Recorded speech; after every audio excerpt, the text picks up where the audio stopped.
Lawyers have successfully frustrated the government's efforts to deport every single illegal migrant on a planned return flight to Spain. Dozens, sometimes hundreds of illegal migrants have been crossing the English Channel from France in small boats in recent months, with none being turned back by the border force, very few being turned back by the French authorities, and only a small minority being deported at a later date. This is in spite of the fact that virtually all of them have no legal right to asylum in Britain, as they are arriving in the country from a safe, first world EU member state, and have usually passed through multiple safe countries prior to that as well.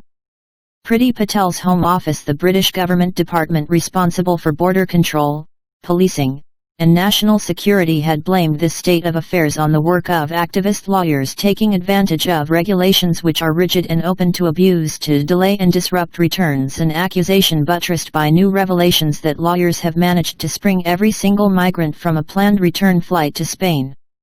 Here was 100% legal attrition rate on the flight due to unprecedented and organized casework barriers sprung on the government by 3 law firms, an anonymous Whitehall source told The Sun, naming Duncan Lewis, John Street, and Milestone solicitors as the firms which had managed to bog the process down in legal quagmire on behalf of the 23 migrants. The government's efforts to facilitate entirely legitimate and legal returns of people who have entered the UK through illegal routes are too often frustrated by last-minute challenges submitted hours before a scheduled flight, a Home Office spokesman confirmed in an official statement. These claims are very often baseless and entirely without merit, but are given full legal consideration, leading to removal being rescheduled. This can effectively result in the timing out of a return due to stringent Dublin regulations, they added, referring to the EU asylum rules Britain is still obliged to follow while the post-Brexit transition period is ongoing. Migration skeptics have become increasingly frustrated with the Conservative government's complaints about its supposed inability to get on top of illegal immigration in general and the Channel crisis in particular. However, given the issues they describe have existed since they came to office under David Cameron all the way back in 2010. Even in the case of boat crossings, which have only become the most reported means by which migrants enter Britain illegally relatively recently, Priti Patel's predecessor Sajid Javid declared them a major incident in December 2018 to absolutely no effect, given they have continued to increase to now unprecedented numbers.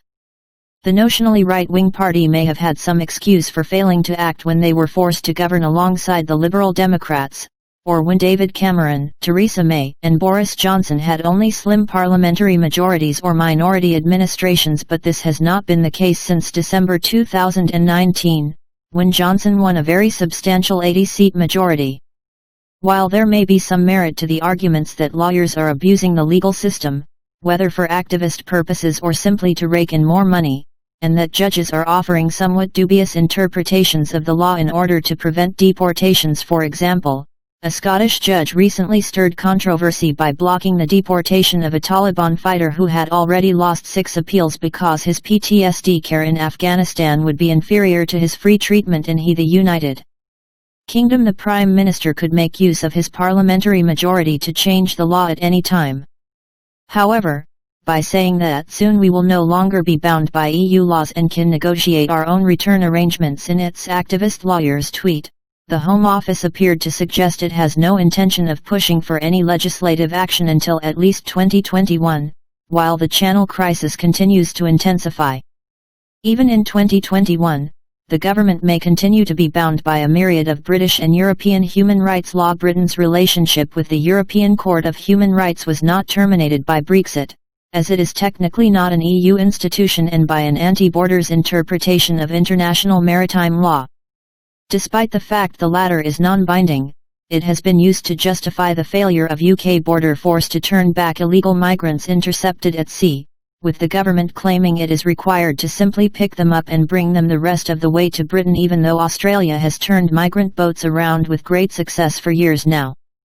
Some indication of the government's apparent lack of will on these issues is given by the fact that the activist lawyer's tweet has now been deleted, following outcry from lawyers' lobbies suggesting that criticism of their profession or of judicial decisions amounts to an attack on the rule of law.